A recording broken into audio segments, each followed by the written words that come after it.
नमस्कार साथियों, welcome to केकेटी education channel.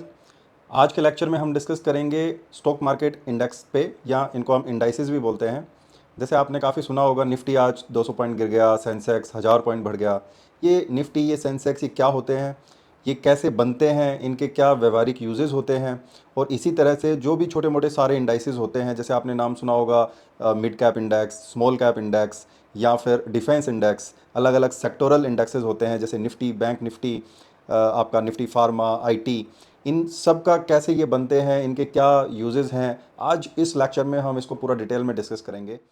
तो सबसे पहले मैं एग्जांपल के लिए आपको बताता हूँ। निफ्टी का आपने नाम सुना होगा, निफ्टी काफ़ी पॉपुलर इंडेक्स है जिसको ट्रेड किया जाता है। इसी तरह से है सेंसेक्स, इसी तरह से बैंक निफ्टी। ये काफ़ी पॉपुलर इंडेक्सेस हैं जिनके आपने नाम सुने होंगे। तो इन इंडेक्सेस का मतलब क्या है, ये देखिए। आप जो स्टॉक मार्केट का यूनिवर्स है उसमें हज़ारों कंपनियां हैं। जैसे अगर आज हम बात करें कि दो मेजर हमारे एक्सचेंजेस हैं यहाँ पे इंडिया में, एनएससी हो गया, बीएससी हो गया, ठीक है, Bombay stock exchange and national stock exchange. NSC में आप बात करोगे तो 2000 से प्लस कंपनियां लिस्टेड हैं। बीएससी में तो और भी ज़्यादा है, मतलब 5000 प्लस जो कंपनीज़ हैं उनके यहाँ पे शेयर लिस्टेड हैं। तो आपको अगर मार्केट को समझना है, मतलब पूरे मार्केट का रुझान किस तरफ है, तो आप हर कंपनी को तो नहीं आप देख पाओगे ना। तो आपको ट्रैकिंग के लिए यू नीड अ बेंचमार्क। आपको एक बेंचमार्क चाहिए ताकि आप पूरे मार्केट को ट्रैक कर सको कि मार्केट का किस तरफ डायरेक्शन है, मार्केट ऊपर जा रहा है, नीचे जा रहा है। तो उसके लिए यहाँ पर शुरुआत होती है इंडेक्स की, कि कुछ कंपनियों को मिक्स करके उनका एक एवरेज बना दिया जाता है जिसको इंडेक्स बोला जाता है। तो यहाँ पे जो निफ्टी है ये किसका है, आपका एनएसई का। तो एनएसई की 50 बेहतरीन कंपनियां, 50 टॉप कंपनीज को मिला के एक इंडेक्स बनाया गया, जिसका नाम इसमें यहाँ पे रख दिया निफ्टी 50। इसके सामने 50 भी लिखा जाता है, और ये 50 बताता है कि इसमें 50 कंपनियां हैं। 50 कंपनियां कौन कौन सी हैं, उनका क्या वेटेज होता है, उसको मैं लास्ट में पूरा आपको एक वेबसाइट पे ले जाके आपको पूरा दिखाऊंगा, ताकि आप वो सब समझ सको। आपको पता होना चाहिए कि कोई इंडेक्स है तो उसका मेजर कंपोनेंट कौन सा है, ताकि आप अगर मार्केट को गोज कर रहे हैं तो आपको एक आइडिया लग जाए। इसी तरह से सेंसेक्स, सेंसेक्स किसका है, बीएससी का है, बॉम्बे स्टॉक एक्सचेंज का है, और इसके अंदर कितनी है, 30, मतलब 30 बेहतरीन कंपनियां, टॉप कंपनीज। ये टॉप कंपनीज ही होंगी, क्यों?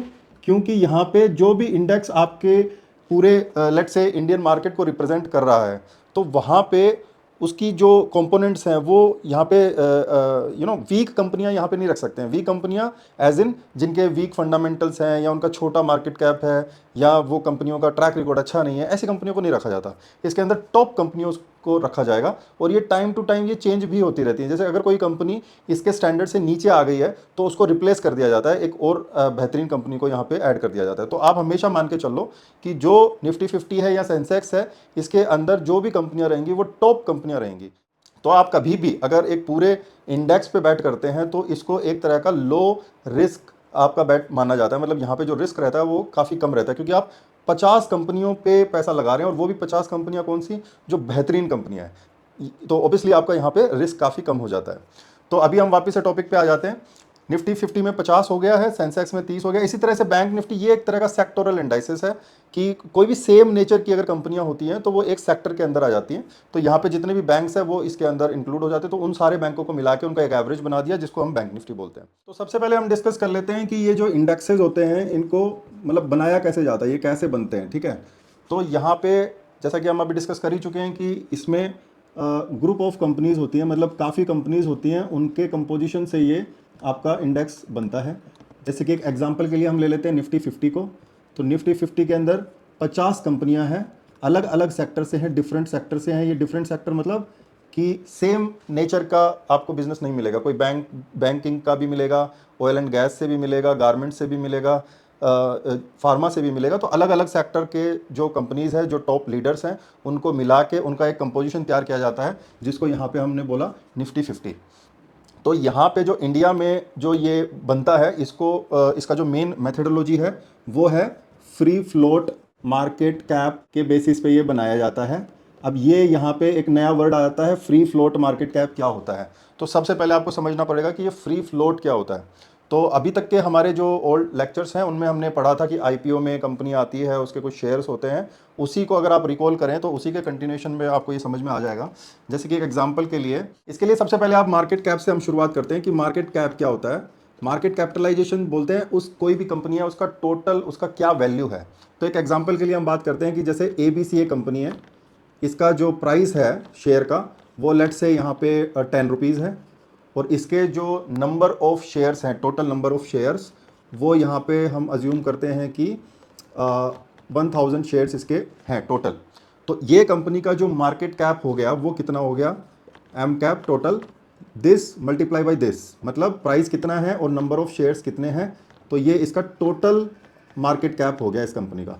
तो इस केस में, इस हमारे एग्जाम्पल में इसका मार्केट कैप है 10,000 रुपीज़।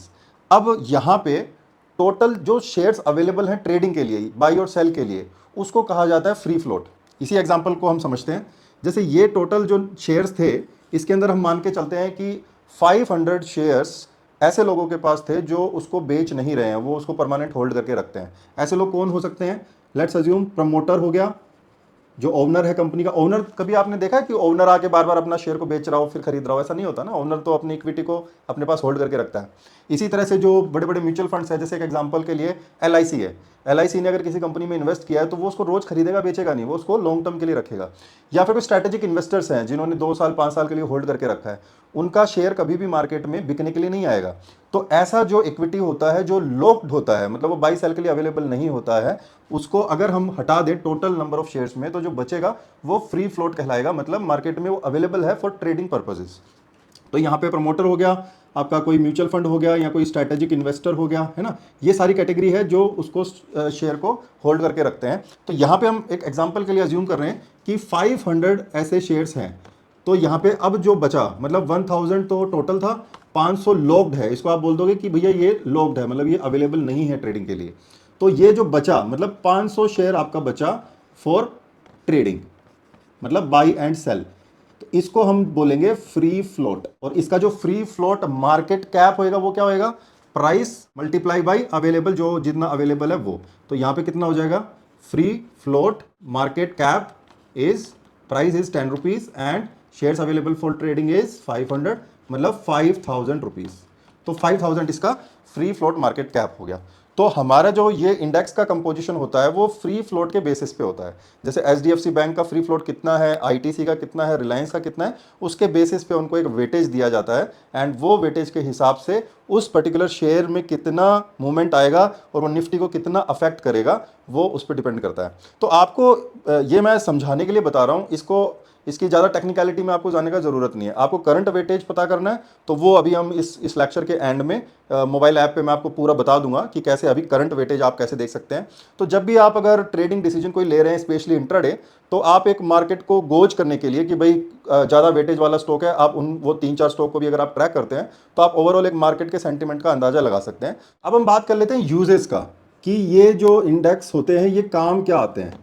तो इनका सबसे पहला जो यूज़ है वो तो है कि आप ओवरऑल मार्केट को ट्रैक कर सको, क्योंकि आप नंबर ऑफ कंपनीज काफ़ी ज़्यादा हैं तो सबको आप ट्रैक नहीं कर सकते। तो आप ओवरऑल मार्केट को अगर ट्रैक करना चाहते हो, जैसे फॉर एग्जांपल इंडिया की इकोनॉमी आज की डेट में कैसा कर रही है, इंडिया का मार्केट कैसा कर रहा है, तो आप उसके लिए क्या करोगे, आप सिंपल निफ्टी को देख लोगे कि हाँ भाई निफ्टी का पिछले 1 साल का रिटर्न क्या है, लेट्स से वो रिटर्न 10% है, तो आप बोलोगे कि हाँ इंडिया का मार्केट 10% से ग्रो कर रहा है। तो कुल मिला के जो पहला मेन फंक्शन होता है वो होता है, आप इसको जो इंडियन इकोनॉमी है उसको ट्रैक करने के लिए आप इसको यूज़ कर सकते हो, या फिर आप इसको बोल सकते हो बैरोमीटर ऑफ इकोनॉमी। ये कहीं ना कहीं बैरोमीटर मतलब मापने का एक तरह का आप इसका यूजेज होता है कि ये इकोनॉमी को मापने का काम करता है, जो उसमें ग्रोथ आ रहा है या डी ग्रोथ आ रहा है, तो आप कहीं ना कहीं इंडेक्स को देख के ये पता कर सकते हो। इसको अगर एक एग्जांपल से हम समझे तो जो बेस्ट एग्जांपल है वो ये है कि आज का दिन, जो अक्टूबर 25 पे हम ये वीडियो बना रहे हैं, अक्टूबर 2025 जो इंडियन मार्केट है, जैसे कि आज 4 अक्टूबर को मैं जब ये वीडियो बना रहा हूँ तो लगभग मार्केट 24,900 पे आपका निफ्टी जो है इंडेक्स, उसका वैल्यू आज की डेट में 24,900 है, 24,900। एंड अगर आप एग्जैक्ट 1 ईयर बैक आप जाओ, मतलब अक्टूबर 2024 पे अगर आप जाओ, तो उस टाइम पे जो निफ्टी था वो लगभग 24,900 ही था।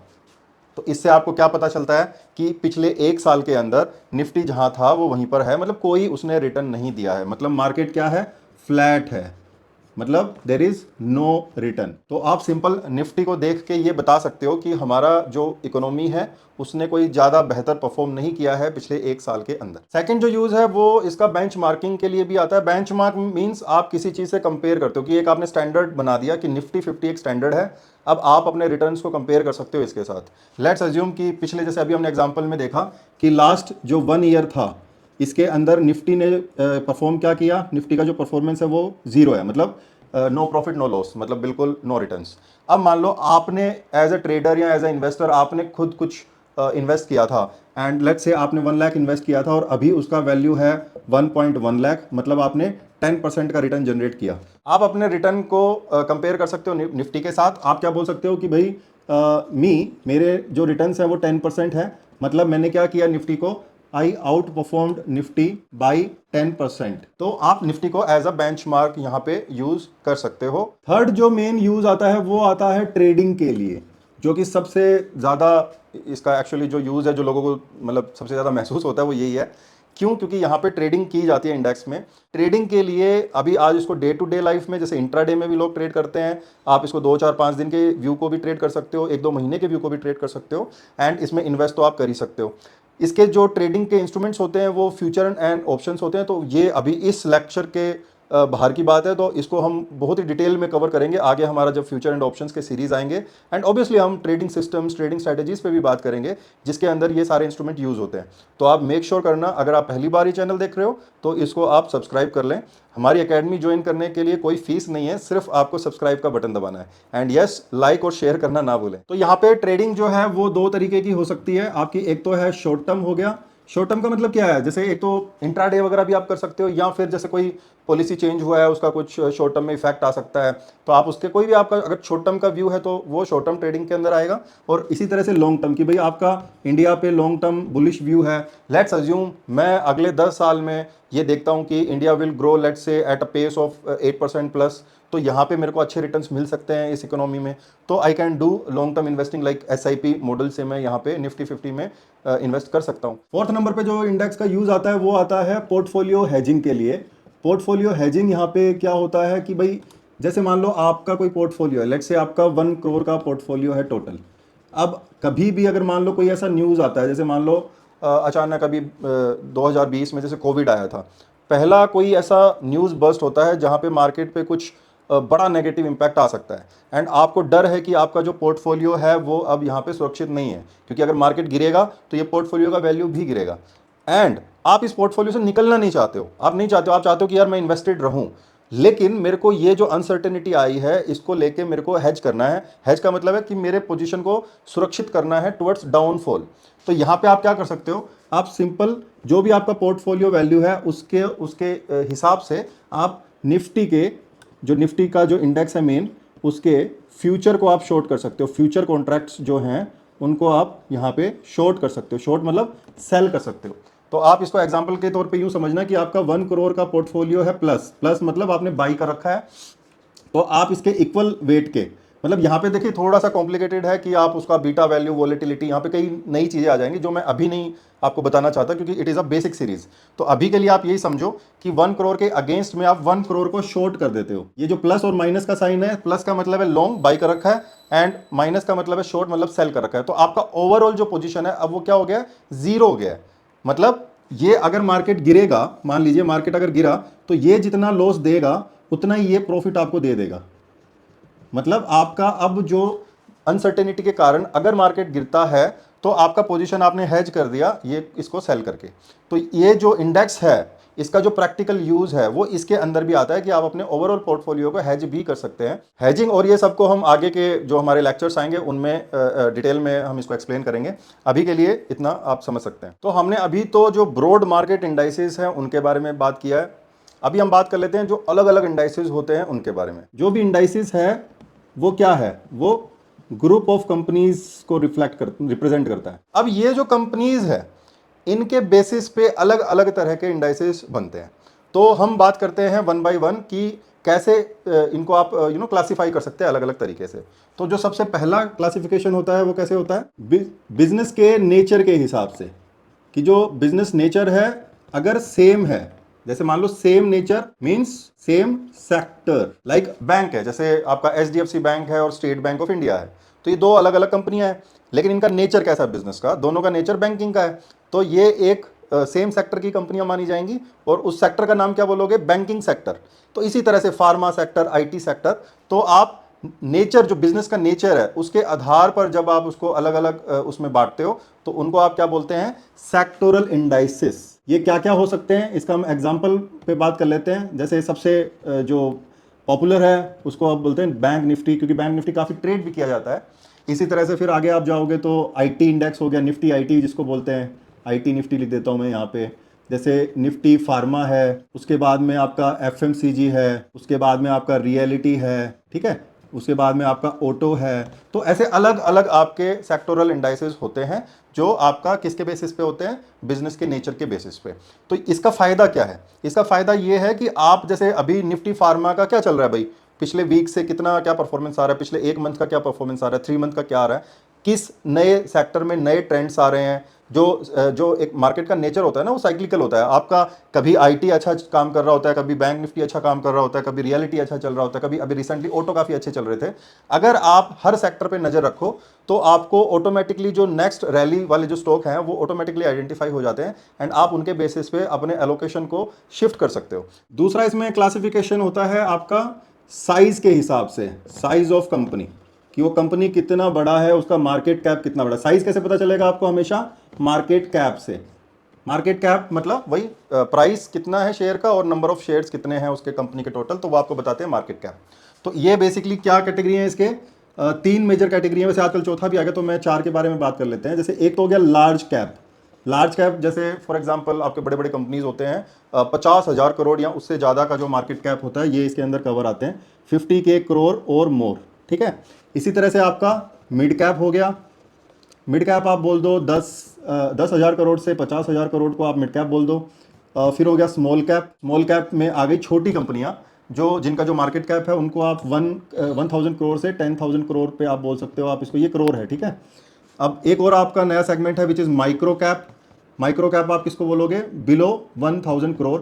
इसी तरह से एसएमई वगैरह भी होते हैं, वो और भी ज़्यादा छोटा वैल्यूएशन की वाली बात होती है। तो ये मेजरली 4 तरह का आप इसको बांट सकते हो। तो यहाँ पे जो रिस्क और ग्रोथ होता है वो डिफर करता है कंपनी टू कंपनी। जैसे लार्ज कैप है वहाँ पे रिस्क कम रहेगा, क्यों, क्योंकि एक वेल एस्टैब्लिश्ड कंपनी, एक बड़ी कंपनी बन चुकी है।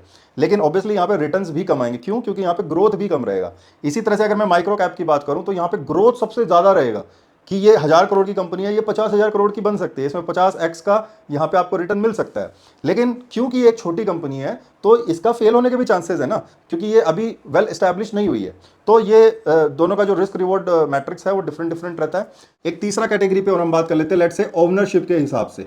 ओनरशिप मतलब कि उसका कंपनी का मालिक कौन है उसके हिसाब से। तो यहाँ पे दो मालिक हो सकते हैं, एक तो हो सकता है गवर्नमेंट और एक हो सकता है प्राइवेट, ठीक है। जैसे एसबीआई है, स्टेट बैंक ऑफ इंडिया है, और एचडीएफसी बैंक है, दोनों बैंकिंग है सेक्टर से हैं।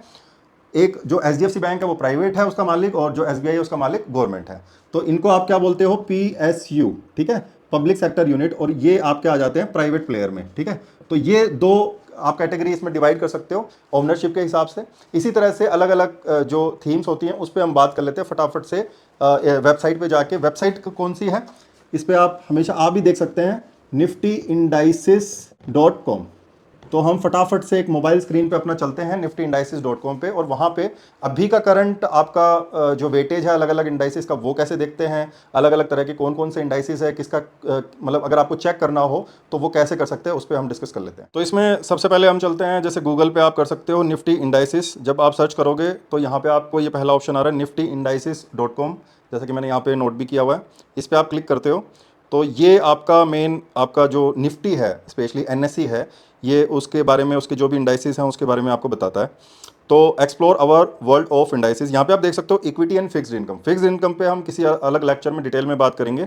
आज जो हम बात कर रहे हैं वो इक्विटी के बारे में बात कर रहे हैं। तो इक्विटी के अंदर क्या क्या है, ब्रॉड मार्केट है, फिर सेक्टोरल इंडाइसिस हैं, फिर ये स्ट्रैटेजी एंड थीमेटिक, मतलब अलग अलग स्ट्रैटेजी बेस्ड इंडाइसिस भी होते हैं और थीमेटिक भी होते हैं, उस पर हम अभी डिस्कस कर लेते हैं। तो आप क्या करोगे, ये यहाँ पे जाओगे इंडाइसिस के अंदर जाओगे तो ये इंडाइसिस इक्विटी में ये 4 मेजर कैटेगरी हैं। जैसे फॉर एग्जांपल हम ब्रॉड बेस्ड के अंदर जाते हैं तो ब्रॉड बेस्ड के अंदर आपको क्या क्या मिलेगा, निफ्टी 50 हो गया, निफ्टी नेक्स्ट 50 हो गया। नेक्स्ट 50 मतलब निफ्टी 50 मतलब टॉप 50, अब नेक्स्ट 50 मतलब वो टॉप 50 के बाद की जो फिर नेक्स्ट टॉप 50 है वो आ जाएंगी।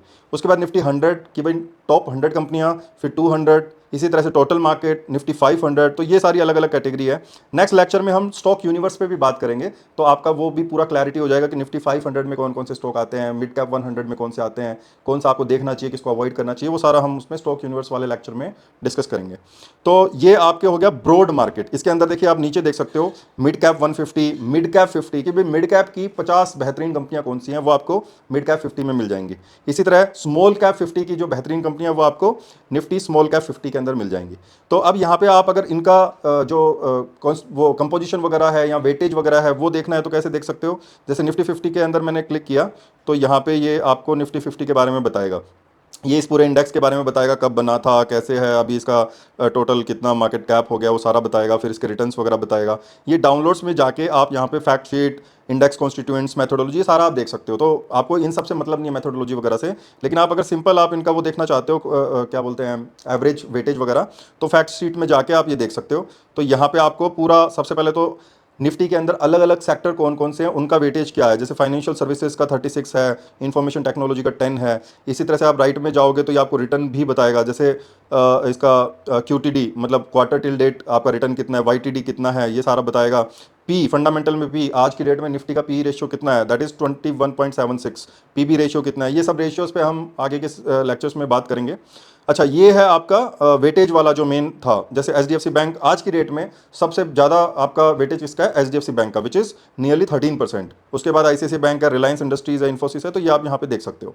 तो इस तरह से आप चेक कर सकते हो कि किस इंडेक्स में क्या कंपोजिशन है। ये मैंने आपको एग्जाम्पल के तौर पर बताया किसका, निफ्टी 50 का।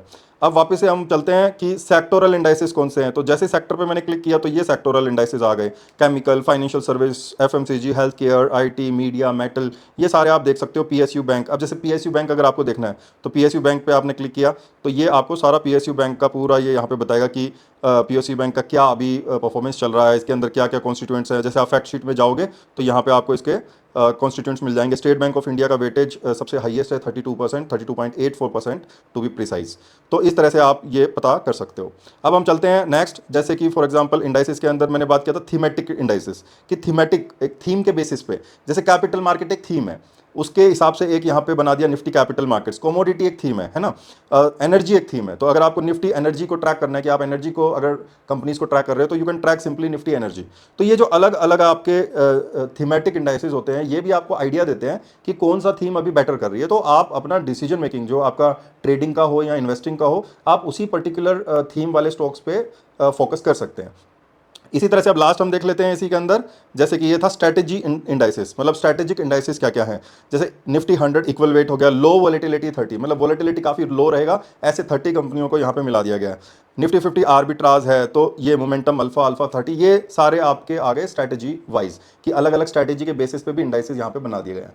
तो एज अ बिगिनर आपको अभी क्या समझना है, आपको सिंपल इंडाइसेस क्या होते हैं, इनका क्या कंपोजिशन होता है, वेटेज वगैरह अलग अलग स्टॉक्स का क्या होता है, और मेरे को इसके क्या यूजेस हैं। फॉर एग्जांपल मैं इसको ट्रेडिंग या इन्वेस्टिंग के लिए यूज़ कर सकता हूं, या फिर मैं इसको पोर्टफोलियो हेजिंग के तौर पे भी यूज़ कर सकता हूं।